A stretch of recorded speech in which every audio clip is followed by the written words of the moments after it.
নমস্কার বন্ধুরা, নবদিগন্ত চ্যানেলের পক্ষ থেকে আপনাদের সকলকে জানাই স্বাগতম। তো বন্ধুরা, আজকে সকালে সকলকে গুড মর্নিং জানিয়ে আমি আবারও একটি নতুন আপডেট আপনাদের জন্য নিয়ে উপস্থিত হয়েছি আমার নবদিগন্ত চ্যানেলে।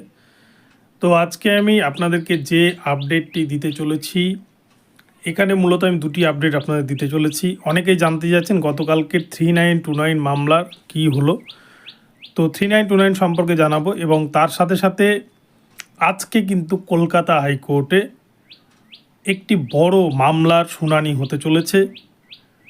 16,500 রিক্রুটমেন্টে বিএডদের ভবিষ্যৎ আজকে কিন্তু নির্ধারণ হতে চলেছে। তো এই ভিডিওতে আপনাদেরকে আমি এই বিষয়টি জানাবো। তো আপনারা সম্পূর্ণ ভিডিওটি স্কিপ না করে প্রথম থেকে শেষ পর্যন্ত দেখতে থাকুন। এই ভিডিওতে আপনারা অনেক ইনফরমেশন পেয়ে যাবেন। কিন্তু তার আগে বলে রাখি, যারা প্রথমবার আমার চ্যানেলটিকে ভিজিট করছেন আপনারা কিন্তু অবশ্যই চ্যানেলটিকে সাবস্ক্রাইব করে নেবেন, কেননা এই ধরনের আপডেট আপনারা সবার আগে সবার প্রথমে একমাত্র নবদিগন্ত চ্যানেল থেকেই পেয়ে যাবেন। তো চলুন বন্ধুরা, তাহলে আজকে আমরা কলকাতা হাইকোর্টে যে মামলাটি রয়েছে সেটি এবং গতকালকে সুপ্রিম কোর্টে 3929 সম্পর্কিত বিষয়টাই জেনে নিই। তো বন্ধুরা, 3929 মামলা গতকালকে লিস্টেড ছিল। আপনারা অনেকেই অধীর আগ্রহে অপেক্ষা করছেন যে 3929 মামলা কি হলো, কেননা বিশেষ করে বিএড এবং এনআইএস ক্যান্ডিডেটদের জন্য এটাই যেহেতু শেষ ভরসা। সব পদ কিন্তু প্রাথমিকের শিক্ষক হওয়ার জন্য বন্ধ হয়ে গিয়েছে বিএড এবং এনআইএসদের জন্য। তাই যেহেতু এটা পুরনো রিক্রুটমেন্টের অংশ 16,500, যেটা 2020 সালের নোটিফিকেশান, 23/12/2020।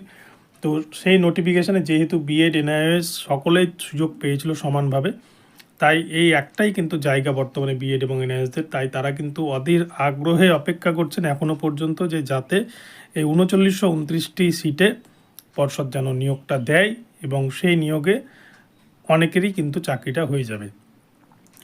তো নট ইনক্লুডেড সংখ্যা যেহেতু খুব একটা বেশি নেই, সংখ্যাটা 5 থেকে 5,500 মতো কিন্তু ক্যান্ডিডেট এখন পড়ে রয়েছে। তার মধ্যে যদি 3929 জনের চাকরি হয়ে যায় তাহলে কিন্তু প্রায় 1,000 বা 1,500 ক্যান্ডিডেট পড়ে থাকবে। তার মধ্যে অনেকেই হয়তো 2108 জন আনঅ্যাবজর্ব ক্যান্ডিডেটদের মধ্যে হয়ে যাবে। তো যাই হোক, সেক্ষেত্রে নট ইনক্লুড তকমাটা হয়তো মুছে যেতে পারে। তো এই জন্য কিন্তু একটা ভালো জায়গায় রয়েছে মামলাটা। কিন্তু মামলাটা একটা অদ্ভুত বিষয়, প্রতি সপ্তাহে মামলাটি লিস্টেড হলেও কনস্টিটিউশনাল বেঞ্চ বা সাংবিধানিক বেঞ্চ চলার কারণে মামলাটি কিন্তু কোনোভাবেই শুনানি হচ্ছে না। তো এই কারণেই মামলাটি গতকালকেও লিস্টেড ছিল, কিন্তু গতকালকেও সারাদিন সাংবিধানিক বেঞ্চ চলেছে, তাই মামলাটি কিন্তু গতকালকেও শুনানি হয়নি। আবার নেক্সট উইকে মঙ্গল বুধ বৃহস্পতিবারের মধ্যে, মঙ্গল বুধ বৃহস্পতিবারের মধ্যে লিস্টেড থাকলেও বুধ বৃহস্পতিবার ছাড়া কিন্তু এই রেগুলার মামলাগুলো দেখে না। তো সেক্ষেত্রে আগামীতে হয়তো এরকম করে করে চলবে। কিন্তু 3929 সম্পর্কে আর কিছু বলার নাই নতুন করে, আপনারা সবটাই জানেন। তো এই 3929 মামলা দেখা যাক আবার কবে লিস্টেড হয় এবং সবথেকে বড় কথা কবে এই মামলা শুনানি হয়, এটাই হচ্ছে সবথেকে বড় কথা। আমার মনে হয় পর্ষদ চাইছে না 3929কে কিছুতেই নিয়োগ দিতে, এবং যেহেতু পর্ষদের ইচ্ছা নাই, 3929 সম্পর্কে কোনো আগ্রহ নাই, তাই কিন্তু মামলাটা এত ডিলে হচ্ছে। আপনারা 9,533 প্যানেলের ক্ষেত্রে যদি দেখে থাকেন, পর্ষদ কিন্তু সুপ্রিম কোর্টে বারংবার প্যানেলের উপর যে স্টে ছিল 20/22 ডিএলএড মামলার কারণে, তারা কিন্তু বিচারপতি হিমা কোহলি ম্যামের কাছে বারংবার আবেদন করেছে যে যাতে তাদের স্টেটা তুলে নেয়, তারা নিয়োগটা করতে চায়। আমরা দেখেছি 9,533 প্যানেলে তাদের প্রচুর আগ্রহ ছিল 2022 রিক্রুটমেন্ট প্যানেলকে, কিন্তু এই 3929 প্যানেলের ওপর প্রাইমারি বোর্ডের কোনো রকমের কোনো আগ্রহ নেই।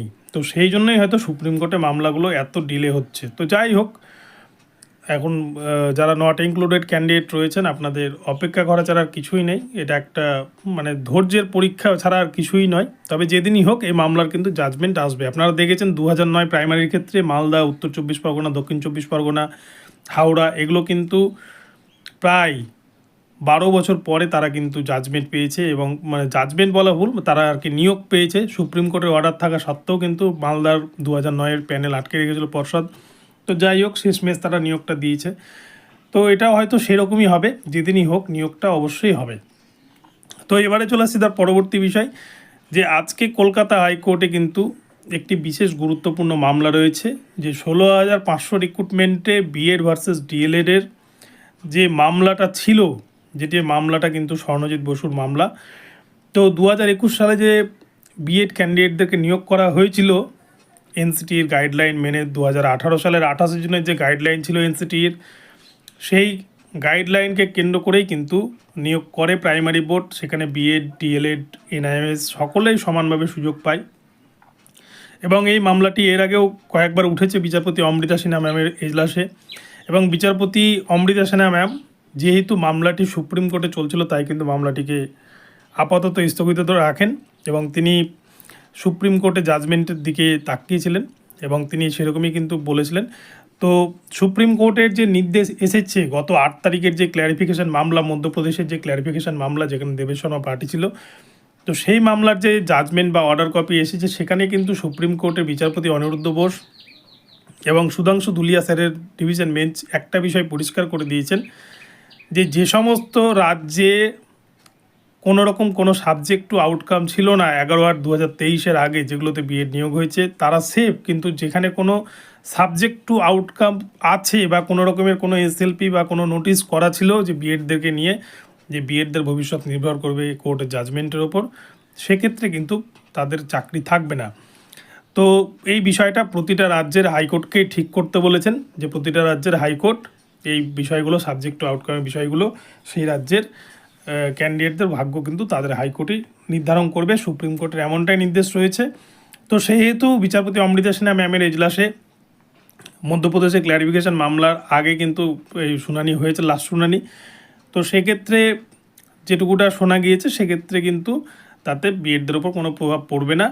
এবং আজকে এই মামলার হয়তো জাজমেন্ট, ফাইনাল জাজমেন্ট হতে চলেছে। তো সেই ক্ষেত্রে যেহেতু 16,500 রিক্রুটমেন্টে কোনো রকমের কোনো সাবজেক্ট আউটকাম ছিল না, তাই এই মামলায় কিন্তু বিএডদেরকে কোনো রকমের কোনো সমস্যার মুখে আপাতত হয়তো পড়তে হবে না।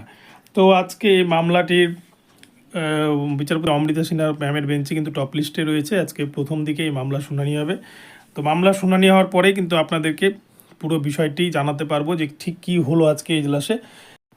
তবে আর একটা বিষয়, যে 16,500 রিক্রুটমেন্টে যে সমস্ত বিএডরা চাকরি পেয়েছে তাদেরকে কিন্তু 8 তারিখের যে ক্ল্যারিফিকেশান, অর্থাৎ 8 তারিখ থেকে এই 8ই এপ্রিল 2025 সালের মধ্যে কিন্তু তাদেরকে ব্রিজ কোর্সটা করে নিতে হবে 6 মাসের, যেটা কিন্তু এনসিটির গাইডলাইনে ছিল যে 2 বছরের চাকরি পাওয়ার মধ্যে যে ব্রিজ কোর্সের কথা, সেটা কিন্তু আর 1 বছর সময়সীমা বেঁধে দিয়েছে সুপ্রিম কোর্ট। 1 বছরের মধ্যে ব্রিজ কোর্স না করলে সেক্ষেত্রে কিন্তু বিএডরা হয়তো সমস্যায় পড়বে। তো এই মুহূর্তে আজকে কি হয় জাজমেন্টে, ওটাই দেখার বিষয়। তো বন্ধুরা, এখন এই পর্যন্ত রইল আপডেটটি। আপনাদের আপডেটটি কেমন লাগলো অবশ্যই কমেন্টে জানাবেন। ভিডিওটি ভালো লাগলে চ্যানেলটিকে সাবস্ক্রাইব করবেন, আর প্রতি মুহূর্তে নতুন নতুন আপডেট পেতে আমার চ্যানেলটিকে ফলো করতে থাকুন। ধন্যবাদ সকলকে, সকলে ভালো থাকবেন এবং চ্যানেলটি ফলো করতে থাকুন। আমি নতুন আপডেট পেলে আবার কিন্তু জানিয়ে দেবো আপনাদের। ধন্যবাদ।